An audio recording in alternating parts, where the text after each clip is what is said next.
इस मुद्दे को लेकर हमने एक सर्वे किया है, कुछ सवाल तैयार किए, लोगों के बीच गए, उनसे सवाल पूछे और लोगों ने जो उस पर अपनी राय दी है वो आपके सामने। पहला सवाल जो पूछा कि क्या सर क्रीक में पाकिस्तान की बढ़ती सैन्य तैनाती भारत के लिए चिंता का विषय है? लोगों की राय करीब 35% लोगों ने कहा हाँ ये बड़ा खतरा हो सकता है। 16% ने कहा कि खतरे को बड़ा चढ़ाकर बताया जा रहा है। 47% लोगों ने कहा सतर्क रहना चाहिए। 2% लोग इस पर कुछ भी कहना नहीं चाहते। सर्वे का एक और सवाल जो हमने लोगों से पूछा, क्या चीन और तुर्की की मदद से पाकिस्तान की सैन्य तैयारी भारत के लिए नई चुनौती बन सकती है? 43% लोगों ने कहा चुनौती बढ़ेगी। 38% लोगों ने कहा भारत इसके लिए तैयार है। 18% लोगों ने कहा ज्यादा फर्क पड़ेगा नहीं, और 1% लोग इस पर कुछ भी कहना नहीं चाहते। सर्वे का एक और सवाल, तीसरा सवाल जो हमने लोगों से पूछा कि क्या सर क्रीक में ड्रोन और हावरक्राफ्ट की तैनाती से सीमा पर तनाव बढ़ सकता है? 43% लोगों ने कहा हाँ तनाव तो बढ़ेगा ही। 20% लोगों ने कहा असर सीमित रहेगा। 31% लोग कह रहे थे सिर्फ निगरानी का हिस्सा होगा। 6% इस पर कुछ भी कहना नहीं चाहते। सर्वे का चौथा सवाल कि क्या भारत को सर क्रीक में अपनी नौसैनिक और तटीय सुरक्षा को और ज्यादा मजबूत करना चाहिए? 67% लोगों ने कहा हाँ तुरंत करना चाहिए, क्योंकि पाकिस्तान का कोई भरोसा है नहीं, वो कब क्या कर दे। 22% लोगों ने कहा भारत बहुत मजबूत है, और भारत बहुत मजबूत है। इसके साथ साथ 10% लोग कह रहे थे जरूरत के हिसाब से ऐसा करें अगर लगता है तो। 1% लोग इस पर कुछ भी कहना नहीं चाह रहे थे।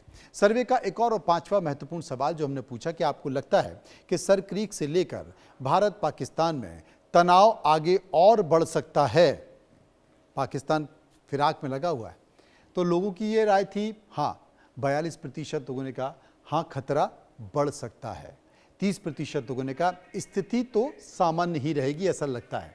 22% लोगों ने कहा बातचीत से समाधान निकल जाएगा, और 6% लोग इस पर कुछ भी कहना नहीं चाहते। इस पर हम चर्चा करेंगे, समझने की कोशिश करेंगे। मैंने कुछ एक्सपर्ट का पैनल अपने साथ बुलाया है, जानने की कोशिश करेंगे कि इस मसले पर है क्या।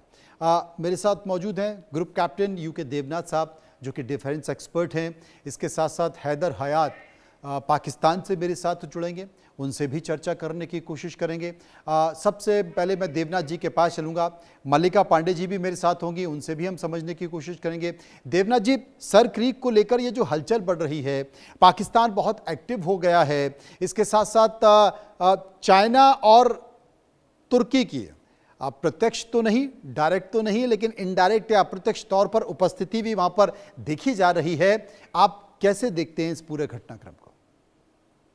हाँ मनोज जी, जहाँ तक सर क्रीक की बात है, भारत और पाकिस्तान में यह विवादित एरिया है। आजादी के बाद से ही उभय पक्ष की जो बॉर्डर पुलिस होती है वो वहां पर एग्रेसिव पेट्रोलिंग करती रही है।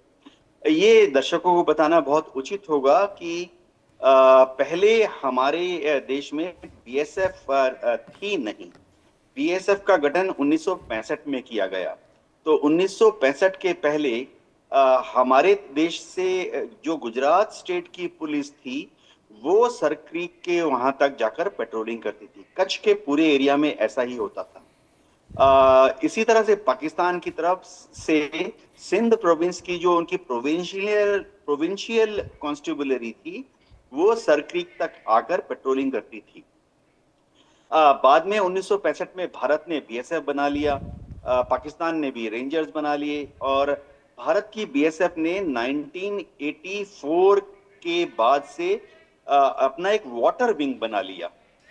वाटर विंग बोला तो बीएसएफ का वह हिस्सा जिसमें हमने पेट्रोल भी बोट्स दे दी, हाई स्पीड बोट्स दे दिए, बीएसएफ को अपने डाइवर्स दे दिए, और इनकी मदद से सर क्रीक की पेट्रोलिंग हमने शुरू की। अब दिक्कत कहां आ रही है? दिक्कत यह है कि सर क्रीक, जैसे आपने बताया, 96 किलोमीटर लंबा है। जहां इसका शुरुआती एरिया है वहां पर कैचमेंट एरिया है, दलदल है। देखिए मार्शी एरिया है, बारिश में पानी 1 मीटर गहरा होता है, जब बारिश नहीं होता तो सिर्फ कीचड़ होता है। शुरुआती एरिया में इसकी चौड़ाई महज कुछ 100 मीटर है, और जब तक ये अरब सागर में जाके अरब सागर के मुहाने में खुलती है तो इसकी चौड़ाई कुछ किलोमीटर हो जाती है, जो कि हाई टाइड या लो टाइड के हिसाब से अरब सागर में जो इसका मुहाना है वो कभी मात्र लो टाइड के समय मात्र 3-4 किलोमीटर चौड़ा, और हाई टाइड के दौरान जहां इसका अरब सागर में मुहाना है 7-8 किलोमीटर चौड़ा हो जाता है। अब पाकिस्तान दावा करता है कि जो हमारी आईबी है, इंटरनेशनल बॉर्डर है, वो सर क्रीक के पूर्वी छोर पर है, जबकि भारत दावा करता है कि जो इंटरनेशनल बॉर्डर है वो सर क्रीक के मध्य से, जो नेविगेशनल चैनल है उसका जो बीच वाला एरिया है उसमें से है। तो पूरा दारोमदार वहीं पर है। वैसे एक शब्द में बता दूं कि इसके काफी सारे इकोनॉमिक रिपरकशंस भी भविष्य में होने वाले हैं, जो हम अभी डिस्कस करेंगे।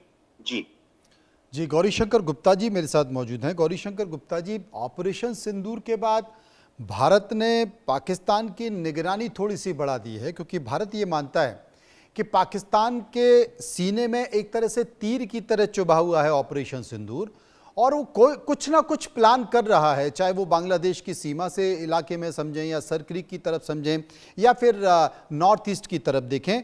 वो चाइना और टर्की के साथ, बांग्लादेश के साथ मिलकर कुछ ना कुछ तो है जो उसके दिमाग में है, वो अभी प्लान दिखाई नहीं दे रहा है। इसमें कितना सतर्क होने की जरूरत है?